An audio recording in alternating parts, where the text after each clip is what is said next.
பெற்றவங்க செய்கிற தப்புல பிள்ளைங்க தான் பாதிக்கப்படுறாங்க. அவன் நல்லா படிக்கிற பையன், அவனுக்கு நல்ல எதிர்காலம் இருக்கு, அது கெட்டு போயிடக்கூடாதுல்ல. முத்து, நீ ஒன்று பண்ணு, அந்த அடிபட்ட பையனோட அப்பாவை பார்த்து பேசு. நாங்களும் அவங்க வீட்டுக்கு போய் பேசணும் மாமா. காலையில இருந்து சாயந்தரம் வரைக்கும் அவங்க வீட்டு வாசல்ல நின்னுட்டு இருந்தோம். என்ன சொல்றாங்க அவங்க? ஆரம்பத்துல கொஞ்சம் கடுமையா தான் மாமா பேசினாங்க. அப்புறம் இவர் அவர்கிட்ட பேசி விஷயத்தை புரிய வச்சாரு.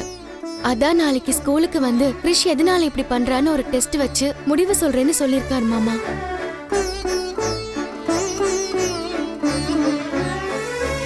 சூப்பர் மீனா. உங்களுக்கும் கிறிஷுக்கும் பெருசா சம்பந்தம் இல்லைனாலும் அவனோட லைஃப் ஸ்பாயில் ஆயிடக்கூடாதுன்னு நீங்க 2 பேரும் எவ்வளவு கஷ்டப்படுறீங்க. உண்மையிலேயே நீங்க 2 பேருமே கிரேட்.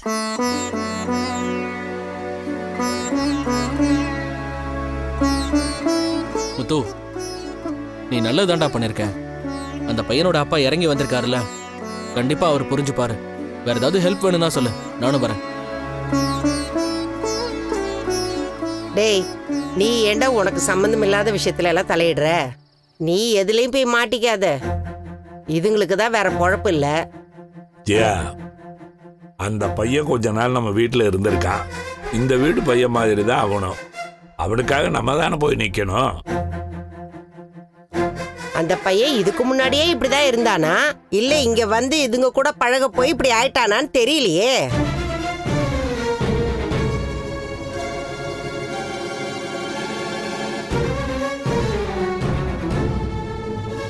வேண்டாம் விஜயா, தேவையில்லாம எதையும் பேசாத. அம்மா சொல்றது ஒன்றும் தப்பு இல்லையப்பா. சின்ன பசங்க பெரியவங்களை பார்த்து தானே எல்லாமே கத்துப்பாங்க. அவன் இங்க வந்து இருந்தப்ப முத்துவோட கோபம், ரவுடித்தனம் எல்லாத்தையும் பார்த்துட்டு இவனை அப்படியே ஈரவா நினைச்சு இவன் அவனா மாறிட்டான் போல.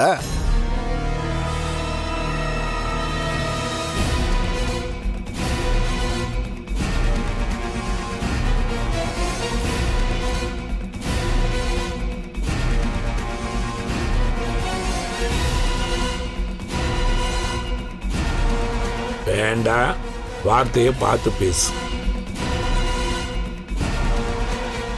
இவன் சரியா தாங்க சொல்றான்.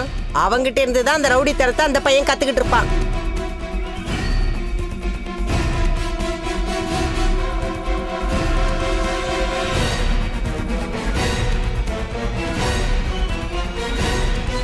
ஆமாமா, முத்து மாதிரி தான் அவனும் மாற போறான் பாருங்க.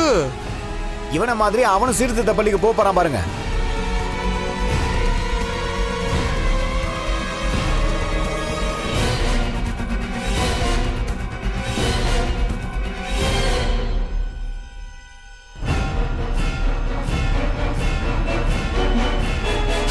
சொல்றேன்